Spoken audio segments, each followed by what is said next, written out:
अभी हम बात करेंगे 11th क्लास के बच्चों के साथ। तो जैसा कि आप जानते हैं we are discussing a chapter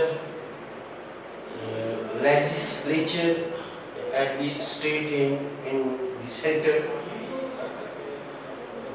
how these legislature means how the representatives are elected at the state level, at the central level, how they are elected, what is the procedure of their system, what is the procedure, how they are elected, what procedures are involved in this, what are the basic qualification criteria on the basis of which they can be eligible to become a member of parliament or member of state legislative assembly or the member of the Rajya Sabha or the upper house, means what were the power of president or governors in this respect.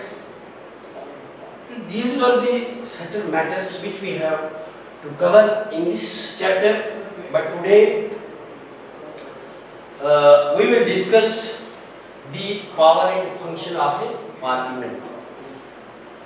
Functions, power and functions of parliament.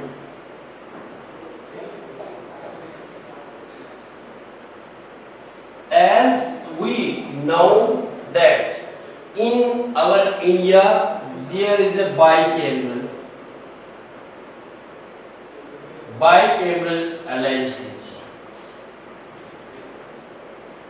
legislature. Bicameral, we have discussed it in detail that it means it includes the president and the two houses, means Lok Sabha and Rajya Sabha.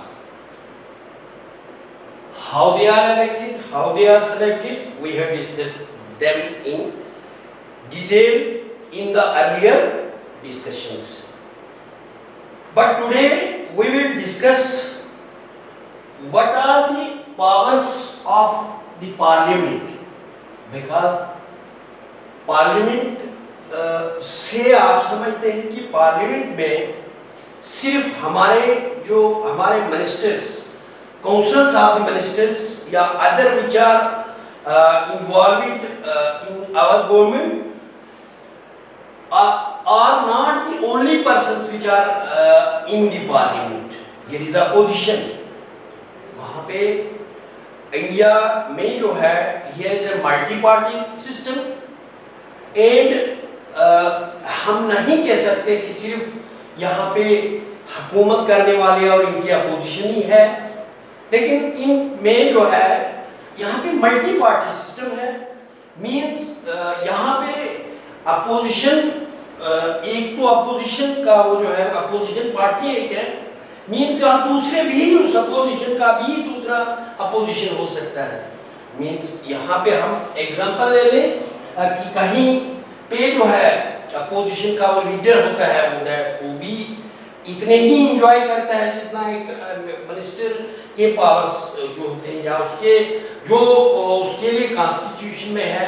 Means उतना ही कहीं ना कहीं opposition का जो leader होता है वो भी रिस्पॉन्सिबल होता है इसको हुकूमत में, क्योंकि ये जो है हमारे पूरे पार्लियामेंट है वो that is a answerable, that must be answerable, वो अकाउंटेबल होनी चाहिए। कहीं पे आप इन कॉन्स्टिट्यूशन में प्रोविजन है वहाँ पे कि कहीं पे वो खुद मुख्तियारी, मतलब कहीं ऐसे डिसीजन वो नहीं ले सकते कि वो खुद ही करें तो दूसरे को नहीं, सारों को लेके चलना होता है। तो इसीलिए हम जो है पार्लियामेंट के जो दो हाउसेज हैं, मींस लोकसभा है, राज्यसभा है, उनमें कुछ हुकूमत में वो जो है हुकूमत में हैं और कुछ अपोजिशन में हैं, तो हम बात करेंगे कि इन सब का रोल क्या है, इन सबके पावर क्या है। क्या हम कहें कि जो हमारी काउंसिल जो है काउंसिल मिनिस्टर है, जो हमारी काउंसिल ऑफ द मिनिस्टर्स है, क्या वही रिस्पॉन्सिबल है, क्या वही अकाउंटेबल है, क्या वो जो है वो जो भी डिसाइड करना चाहे वो कर सकते हैं। हम बात करेंगे इनको इसमें। तो नंबर 1, हम पार्लियामेंट के बहुत सारे फंक्शंस हैं। इसमें पार्लियामेंट है वो लेजिस्लेटिव पावर्स, इसके फाइनेंशियल पावर है, इसके एग्जीक्यूटिव पावर्स हैं, इसके अमेंडमेंट पावर है, इसके इलेक्टोरल पावर्स हैं। Means there is not a single function and power of the legislature, multi power. हमारी लेजिस्लेचर, हमारी पार्लियामेंट जो है, इट इज मल्टी पावर। इसके फंक्शन जो है बहुत सारे हैं, किसी एक नहीं, but we will discuss them one by one. Today we will discuss the legislative powers. आज हम बात करेंगे इनके जो भी लेजिस्लेटिव पावर्स हैं पार्लियामेंट के, उनकी हम बात करेंगे। Legislative powers, legislative powers. तो जहां तक लेजिस्लेटिव पावर का सवाल है, तो लेजिस्लेटिव हमारे जो कॉन्स्टिट्यूशन में है, देयर इज ए लिस्ट। हमारी वहां पे लिस्ट है। One is A union list, union list. Second is state list, and 1, 2 and third one is concurrent list, concurrent list means हमारे आर्टिकल्स हैं कुछ, हमारी कॉन्स्टिट्यूशन में कुछ है, we cannot discuss them, discuss those article or paras in this time, but there are certain articles, उनकी list है। means there is a list of articles, और वो लिस्ट ऑफ आर्टिकल जो है वो 1 to 100 है, but they are numbered 1 to 97। तो कहीं पे जो है एक जो है वहां पे ए बी नंबर का है, means they are 100 in number, लेकिन उनका नंबर जो है नंबरिंग 97 तक है। यहाँ पे हम बात करेंगे अभी की लेजिस्लेटिव पावर्स जो है, ये जो सब्जेक्ट्स जो हैं, the laws on the subject to the given in a union list। जो subject given in the union list, हम बात करेंगे subject given in union list। तो पार्लियामेंट हमारी है वो उनके पावर्स है, उनका पावर्स है to pass the law on subject given in the union list। means they make the laws, they make the policies, they make the plan for the subject matter, for the subject given in the union list। मैंने बोल दिया कि 3 list है वहां पे, union list है, concurrent list है और स्टेट लिस्ट है। तो यूनियन लिस्ट की बात हम करें, जो भी आर्टिकल हमारा है, जो भी कॉन्स्टिट्यूशन में प्रोविजन है यूनियन मींस सेंटर के लिए, तो parliament is responsible to make any law in any field. Means that is foreign affairs, चाहे वो डिफेंस हो, वार हो, पीस हो, ये सारे जो हैं, या रेलवे है, मींस कोई भी चेंज लाना है, कोई भी लॉ बनाना है, कोई भी इसमें करना है, तो पार्लियामेंट इसके लिए रिस्पांसिबल है। मींस पार्लियामेंट के पास any law in the affairs like foreign policy, like defense, like war, like make peace in the country, means these are the fields in which parliament have powers that they can make any decision, any policy, जो चाहे वो कर सकती है, जो इसमें हो। तो मींस हमने इसको किया। अब now there is state list. तो स्टेट लिस्ट में जो है हम अभी कंकरेंट लिस्ट की बात करेंगे, क्योंकि स्टेट लिस्ट जो है वो it is divided into further parts. We will discuss this list in later. पहले जो कंकरेंट लिस्ट है, कहीं पे वो जो है फायदा, कहीं पे जो फायदा होने वाला होता है सेंटर के लिए, और कहीं पे जो है वो स्टेट के लिए। बट कहीं पे ऐसा है कि जहां पे बोथ सेंटर और स्टेट, जहां पे दोनों के लिए जो है उसका फायदा है, या उसे लागू करना है both in this central level और द स्टेट लेवल। तो हम जैसे हमारे फॉरेस्ट की बात है, हम फॉरेस्ट को ने हम बहुत सारे दूसरे जो हमारे हाइड्रो इलेक्ट्रिसिटी है, अब हमारा पानी है, हमारा जंगलात है, हमारी हवा है, ये जो है it is beneficial, it is a necessary for both state as well as for the union. Means हम हमारे कुछ ऐसे काम है, कुछ ऐसे लाए जो फायदेमंद है हमारे स्टेट के लिए भी और हमारी यूनियन में भी। means they are included in state list as well as in the union list. So means this is known as concurrent list, and this parliament has a power to pass on the subject given in the concurrent list.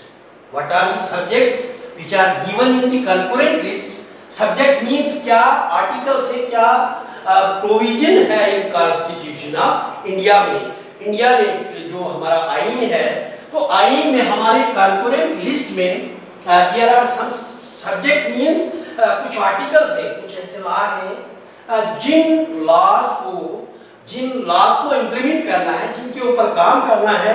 Means इसके ऊपर क्या हमारी state assemblies करेंगी या तो central union हमारी parliament करेगी। Means concurrent list एक ऐसी लिस्ट है जिस पे दोनों जो है वो काम कर सकते हैं, जो जिसमें हमारा जो स्टेट का भी फायदा है, इसमें जो है वो पार्लियामेंट में भी है।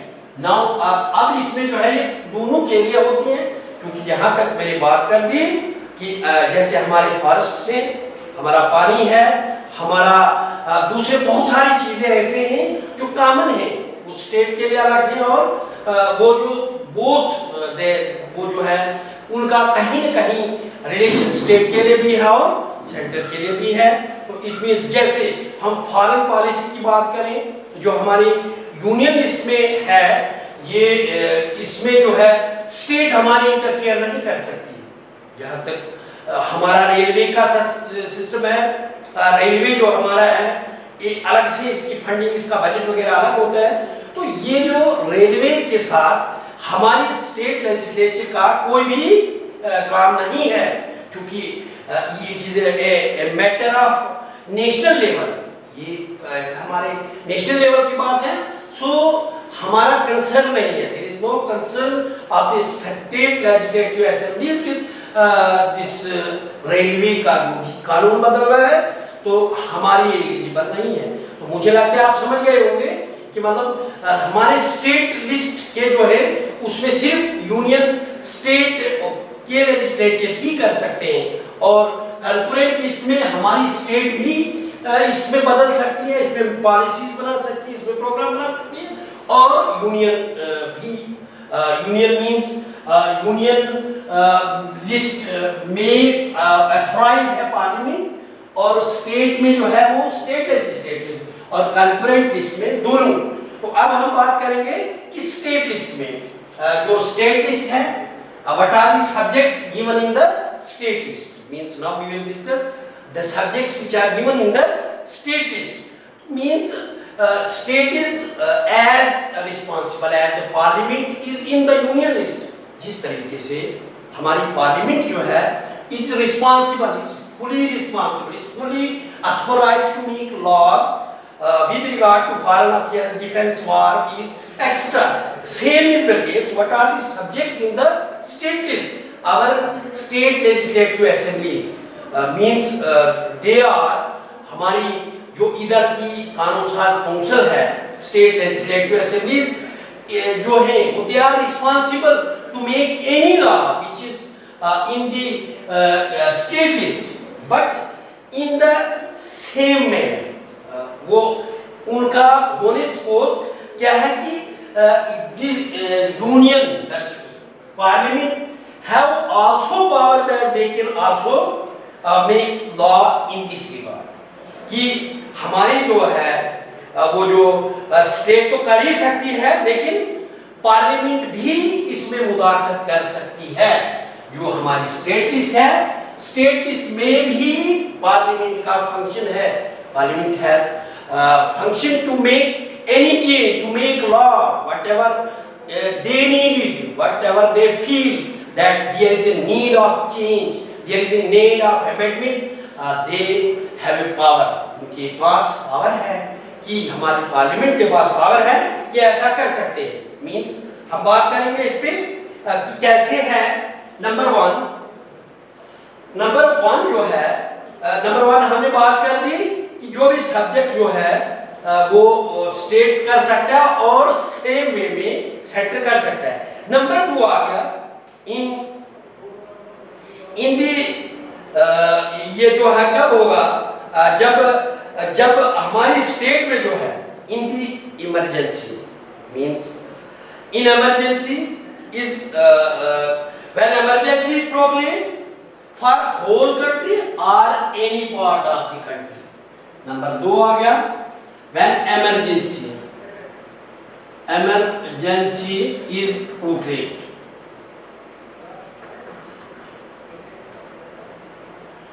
when emergency is proclaimed, जब emergency का कभी कभार ऐलान कर दिया जाता है, चाहे वो पूरी स्टेट में इमरजेंसी है, चाहे कई हालात पूरी इमरजेंसी में खराब है, या चाहे किसी पार्ट में है, तो मींस उस समय क्या कर सकती है ये जो पार्लियामेंट है उसको उसमें जो है वो चेंजेस कर सकती है। चाहे क्योंकि उस समय जब कहीं इमरजेंसी हो जाती है या कहीं पूरी कंट्री में या किसी स्टेट में, तो उस समय जो है वो वहाँ के रिस्पॉन्सिबल, वहाँ के रिप्रेजेंटेटिव्स जो होते हैं वो इनकम्पिटेंट हो जाते हैं। They are not incapable of running furthermore the government of that place, that state. चाहे अगर कोई वो इनकम्पिटेंट है, वो उसको चलाने के हिल नहीं है, तो उस समय जब जब ऐलान कर दिया जाता है इमरजेंसी का, तो उस समय पार्लियामेंट का फंक्शन बन जाता है कि वो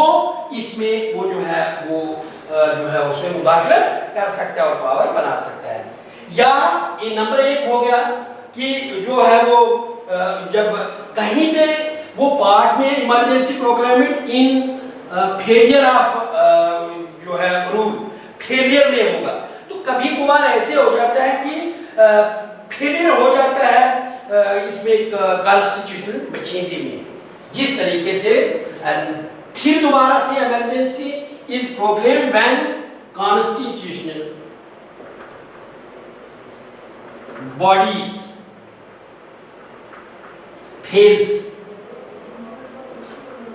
fails to do that।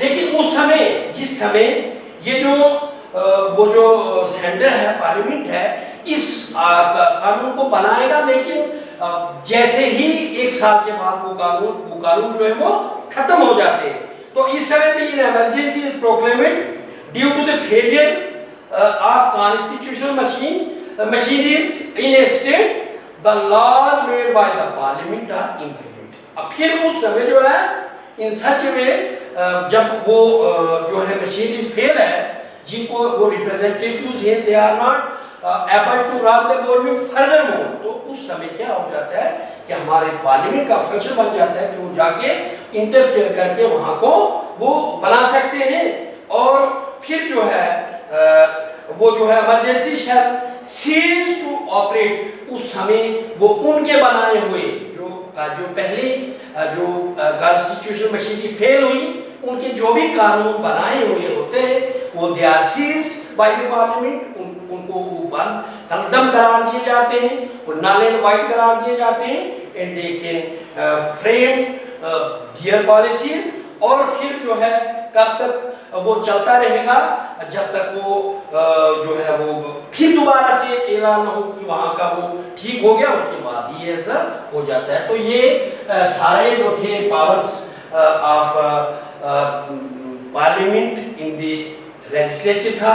तो अब हम आगे बाकी पावर्स जो हैं, हमारे फाइनेंशियल पावर है, हमारे इलेक्टोरल पावर है या दूसरे पावर हैं, उनको हम थोड़ा नेक्स्ट चैप्टर में स्टडी करेंगे। थैंक्स।